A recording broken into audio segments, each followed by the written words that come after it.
வணக்கம். செல்வகுமாரின் மாலை வானிலை ஆய்வறிக்கை.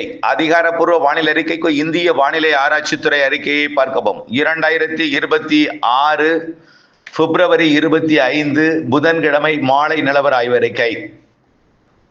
நேற்றைக்கு, அதாவது கடந்த 24 மணி நேர மழை பொழிவையும் வானிலை அமைப்பையும், இன்றைக்கு எங்கே மழை தொடங்கி பெய்து கொண்டிருக்கிறது, வரக்கூடிய மணி நேரங்கள் நள்ளிரவு அதிகாலை வரை எங்கே, வரக்கூடிய நாட்கள் வானிலை எப்படி, வெயில் எப்படி, அடுத்த நிகழ்வு எப்பொழுது, அடுத்தடுத்த 2 நிகழ்வுகள் இருக்கிறது, அது எப்பொழுது மழை தரும், இவை எல்லாம் இதில் பார்ப்போம். இறுதி வரை கேட்டு பயன்பெற அன்போடு கேட்டுக்கொள்கிறேன். அதிகாரப்பூர்வ மழைமானி உள்ள இடங்களை முதல்ல பார்ப்போம். அடுத்தது கிராமப்புறங்களை பார்ப்போம். தேக்கடி தேனி மாவட்டம் 5 சென்டிமீட்டர், கோயம்புத்தூர் மாவட்டம் பொள்ளாச்சி, கோயம்புத்தூர் மாவட்டம் பொள்ளாச்சி 4 சென்டிமீட்டர், கன்னியாகுமரி மாவட்டம் பெருஞ்சாணி அணை, கோயம்புத்தூர் மாவட்டம் ஆனமலை தாலுகா அலுவலகம், மேலும் கோயம்புத்தூர் மாவட்டம் மைக்கனம்பட்டி, தென்காசி மாவட்டம் செங்கோட்டை, மேலும் கோயம்புத்தூர் மாவட்டம் சின்ன கல்லாறு, கோயம்புத்தூர் மாவட்டம் சிங்கோனா, தென்காசி மாவட்டம் குண்டார் அணைக்கட்டு பகுதி தலா 3 சென்டிமீட்டர், கன்னியாகுமரி மாவட்டம் பாலமூர், நீலகிரி மாவட்டம் கிண்ணக்கோரை, நீலகிரி மாவட்டம் அவலாஞ்சி, மேலும் திருநெல்வேலி மாவட்டம் ஊத்து தலா 2 சென்டிமீட்டர், மேலும் தென்காசி மாவட்டம் சங்கரன்கோயில், நீலகிரி மாவட்டம் கோடநாடு, கன்னியாகுமரி மாவட்டம் சுரலக்கோடு, தேனி மாவட்டம் வைகை அணை, திருப்பூர் மாவட்டம் திருமூர்த்தி அணை, திருநெல்வேலி மாவட்டம் நாலுமுக்கு, ஈரோடு மாவட்டம் பவானிசாகர், கன்னியாகுமரி மாவட்டம் சிற்றாறு 1, கன்னியாகுமரி மாவட்டம் முக்கடல் அணை, மேலும் நீலகிரி மாவட்டம் குந்தாபாலம், கோயம்புத்தூர் மாவட்டம் உப்பசி, மேலும் கன்னியாகுமரி மாவட்டம் புத்தன் அணை, சேலம் மாவட்டம் மேட்டூர் தலா 1 சென்டிமீட்டர். இது இல்லாமல் மழைமானி, அதிகாரப்பூர்வ மழைமானி இல்லாத இடங்கள் ஈரோடு மாவட்டம், நீலகிரி மாவட்டத்தோட அந்த கர்நாடக எல்லையோர பகுதி திகனரை, அதாவது 16 மில்லிமீட்டர்.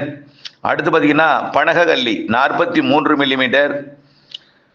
அடுத்து பார்த்தீங்கன்னா கல்லம்பாளையம் 22 மில்லிமீட்டர். ஈரோடு மாவட்டம், மேலும் அதாவது பவானிசாகருக்கு வடக்கு புறம் வரும் இது எல்லாமே தலமலை 23 மில்லிமீட்டர். நீலகிரி மாவட்டத்தில் நிறைய இடங்களில் மழை இருந்தது. அடுத்து பார்த்தீங்கன்னா எப்பநாடு 23 மில்லிமீட்டர்.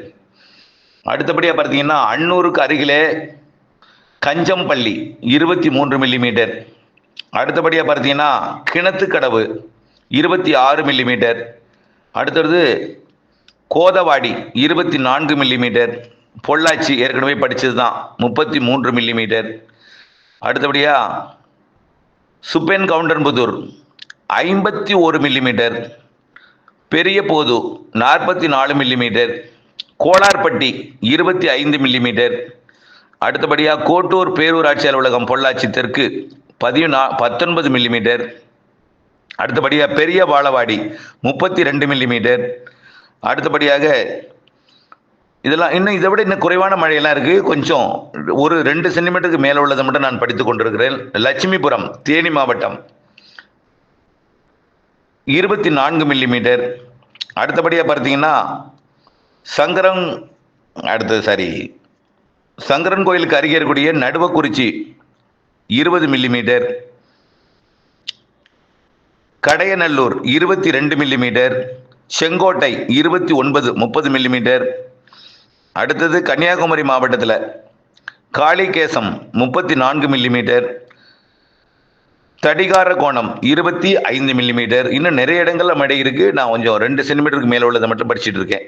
அடுத்தது இப்பொழுது எங்கே மழை பொழிந்துகிட்டு இருக்குன்னு பார்த்தீங்கன்னா திருநெல்வேலி மாவட்டம், கன்னியாகுமரி மாவட்டம், தென்காசி மாவட்டத்தில் கொஞ்சம் பரவலாகவே மழை பெய்யுது. அந்த மழை பொழிவு தற்பொழுது கயத்தாறு வரைக்கும் எட்டியிருக்கு. கயத்தாறு சுற்று வட்டார பகுதி, அதாவது தலையால் நடந்தான் குளம் கனமழை பொழிந்து வருகிறது. அங்கே ஒரு 2-3 சென்டிமீட்டர் பெய்யலாம் என்று எதிர்பார்க்கப்படுகிறது. அதன் சுற்று வட்டார பகுதி காற்றுடன் மழை.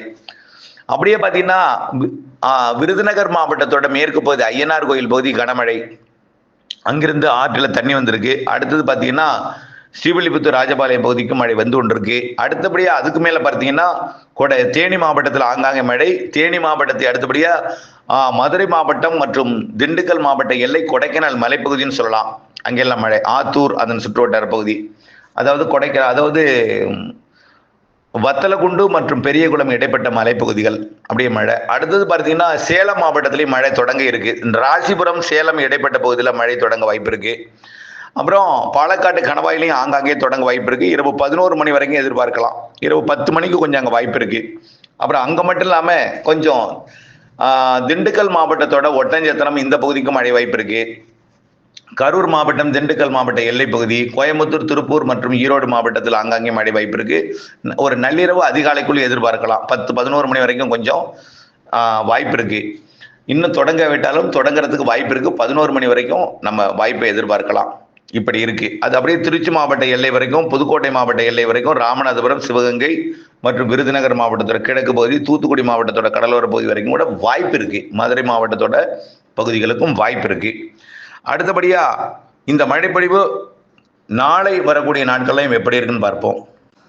அதாவது இன்று தொடங்கி இருக்கக்கூடிய தென் மாவட்ட, மேற்கு தொடர்ச்சி மலை, மேற்கு மாவட்டங்களோட அந்த தளி அங்க கூட மழை தொடங்கி இருக்கு. தளிக்கும், அதாவது திருமூர்த்தி அணைக்கட்டு பகுதி தளிக்கும் மறையூர் வரைக்கும் கூட மழைப்பொழிவு தொடங்கி இருக்கு. அது அப்படியே உடுமலைப்பேட்டை பகுதிக்கு வரலாம். அப்படியே பழனி, மானுப்பட்டி போன்ற பகுதிகளுக்கும் வாய்ப்பு இருக்கு எல்லாமே.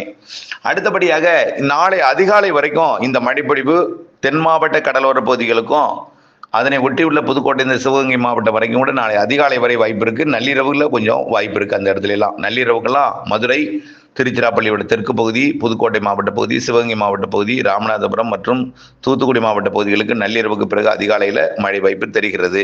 நள்ளிரவு கண்டிப்பா கொஞ்சம் வரும் என்று எதிர்பார்க்கப்படுகிறது. இதற்கப்புறம் நாளை வியாழக்கிழமை 26ஆம் தேதி மாலை இரவில் நாளைக்கும் இதே போல மேற்கு மாவட்டங்கள், தென் மாவட்டங்கள் ஆங்காங்கே இருக்கும். ஆனால் இன்றைய விட நாளை கொஞ்சம் குறைந்த பரப்பில் தெரிகிறது. தென் மாவட்டம் இன்றைக்கு பெய்த இடத்திலே தான் நாளைக்கும், ஆனால் கொஞ்சம் பரப்பில் குறைந்திருக்கும். ஆனால் நாளைக்கும் ஆங்காங்கே இருக்கும். விருதுநகர் மாவட்டம் உட்பட நாளைக்கும் ஆங்காங்கே இருக்கும். அதே போல 27ஆம் தேதி வியாழக்கிழமையும் ஒரு சில இடங்கள்ல வாய்ப்பு இருக்கு. வியாழக்கிழமை கொஞ்சம் கூடுதல் பரப்பில் தெரியுது. அதாவது பாலக்காட்டு கணவாய் பகுதி, கோயம்புத்தூர் மற்றும் அப்படியே பார்த்தீங்கன்னா திருப்பூர் மாவட்ட பகுதி, நீலகிரி, ஈரோடு, திண்டுக்கல் மற்றும் அப்படியே பார்த்தீங்கன்னா மதுரை. என்ன சார் திண்டுக்கல்னு சொல்றீங்க? வரல, கொஞ்சம் இருங்க, நம்ம எதிர்பார்க்கிறோம். இது நம்ம அறுவடைக்கான முன்னெச்சரிக்கை. அறுவடை தானியங்களை மூடி பாதுகாக்கிறதுக்கான முன்னெச்சரிக்கை. அறுவடை தானியங்களை நனைந்தவர்கள் தான் தெரியும் அவரோட கஷ்டம். ஆகவே நேற்றைக்கு திடீரென்று மழை 5 சென்டிமீட்டர் எல்லாம் பொள்ளாச்சியில் யாரும் எதிர்பார்க்கல. அங்கே கொட்டியது, அங்கே நிறைய இடங்கள்ல நனைத்து விட்டதையும் தெரியும். ஆகவே கொஞ்சம் முன்னெச்சரிக்கை தான். இப்போ எடப்பாடி சைடில் புகையிலை அறுவடைக்காக காத்திருக்கீங்க. ஆகவே அந்த இடத்துல எல்லாம் பார்த்தீங்கன்னா மழைக்கு வாய்ப்பு இல்லைன்னா கூட மிரட்டல்லாம் இருக்கு. வெள்ளிக்கிழமை வரைக்கும் இந்த மிரட்டல் இருக்கு ஈரோடு மாவட்ட பகுதியில். ஆனால் மழை உறுதி கிடையாது. மழையை எதிர்பார்க்க கூடாது, ஆனால் நனைக்கிற மழை வாய்ப்பு இருக்குங்கிற முன்னெச்சரிக்கைக்கான தகவல். 28ஆம் தேதி வரைக்குமே அந்த வாய்ப்பு இருக்கு. இந்த மேற்கு தொடர்ச்சி மலை மாவட்டங்கள்ல நம்ம ஏற்கனவே சொன்னதுதான். 28ஆம் தேதி வரை மேற்கு மாவட்டங்கள், தென் மாவட்டங்கள்ல இந்த குழப்பம் மழை இருந்து கொண்டிருக்கும்னு சொல்லியிருக்கிறோம். ஆக இன்னைக்கு தேதி 25. இன்னொரு 3 நாட்களுக்கு மாலை இரவுல இந்த மிரட்டல் மழை ஒதுக்கி ஆங்காங்கே நனைக்கும் மழை இதை மாதிரி இருக்கும். ஆனால் மழையை எதிர்பார்க்க வேண்டாம், ஆனால் பெய்யும். ஆனால் அறுவடை விவசாயிகள் முன்னெச்சரிக்கைக்காகத்தான் இந்த அறிக்கை. மழை உறுதியாக ஒரு இடத்துல பெய்யுங்கிறத எந்த இடத்தையும் சொல்ல முடியாது, ஆனால் மழை பெய்யும். இன்னைக்கு கூட கயத்தாறு சுற்றுவட்டார பகுதியிலிருந்து கூட தகவல் வந்திருக்கிறது. நம்ம ஏற்கனவே சொன்னோம். தலையால் நடந்தான் குளம், அது ஊர் பேரு. அங்கேயும் நல்ல மழை. அது கயத்தாறு சுற்றுவட்டாரவே நல்ல மழை தான். இது தகவல் வந்திருக்கு அங்கிருந்து. அடுத்தபடியாக பார்த்தீங்கன்னா இப்படி நிறைய இடங்கள்ல மழை இருக்கு. ஆனால் இன்றை விட நாளை குறையும். ஆனால் நாளை மறுநாள் வெள்ளிக்கிழமை இன்று போல் இருக்க வாய்ப்பு இருக்கு. சனிக்கிழமை விலகிடும். 28ஆம் தேதியோட இந்த சுற்றுமழை 21ஆம் தேதியிலிருந்து அடுத்து 1ஆம் தேதியிலிருந்து வெயில் அதிகரிக்கும். 1ஆம் தேதியிலிருந்து வெயில் இருக்கும். ஏன்னா உயரழுத்தம் இரவு நேரத்தில் குளிரும். இரவு நேரத்தில் குளிர்ந்த வானிலை அப்படியே அந்த உயரழுத்தம் அப்படியே இருந்து கொண்டே இருக்கும். கடலோரத்தில் உள்ளே நுழையக்கூடிய காற்று வெப்பமடைந்து மேற்கே போய் அனலை கொடுக்கும். அது 100 டிகிரியை தாண்டி 101 கூட போகலாம். ஈரோடு மற்றும் கரூர், நாமக்கலோட அந்த கரூர் மாவட்ட எல்லை பகுதிங்கெல்லாம், கோயம்புத்தூர் கூட 35 டிகிரி 36 டிகிரி கூட போகலாம். செல்சியஸில் போகலாம். ஆகவே வரக்கூடிய 1ஆம் தேதியிலிருந்து 8ஆம் தேதி வரை கொஞ்சம் வெயில் அதிகரித்திருக்கும். அதுவே தலைகீழாக மாறிடும். 8ஆம் தேதிக்கு அப்புறம் கிழக்கு காற்று வரும். 8ஆம் தேதிக்கு அப்புறம் கிழக்கு காற்று வெப்பநிலையை குறைக்கும். மழை வானிலையும் ஏற்பட போகிறது. காற்று சுழற்சி தாழ்வு நிலை வரப்போகிறது. 2வது 3வது வாரம்னு சொல்லியிருக்கோம். கண்டிப்பாக 3வது வாரத்தில் மழை வானிலை உறுதி.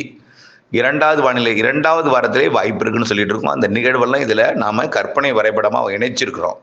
பாருங்க, சுமத்ரா தீவு பகுதிக்கு 8ஆம் தேதி 9ஆம் தேதி வாக்கில் வரும் என்று அறிவிக்கப்பட்ட நிகழ்வையும் அதற்கு பின்னாலேயே 15ஆம் தேதி வரக்கூடிய நிகழ்வையும் நாம் இதில் இணைச்சிருக்கோம். சுழண்டு கொண்டிருப்பதை நீங்கள் பார்க்கலாம்.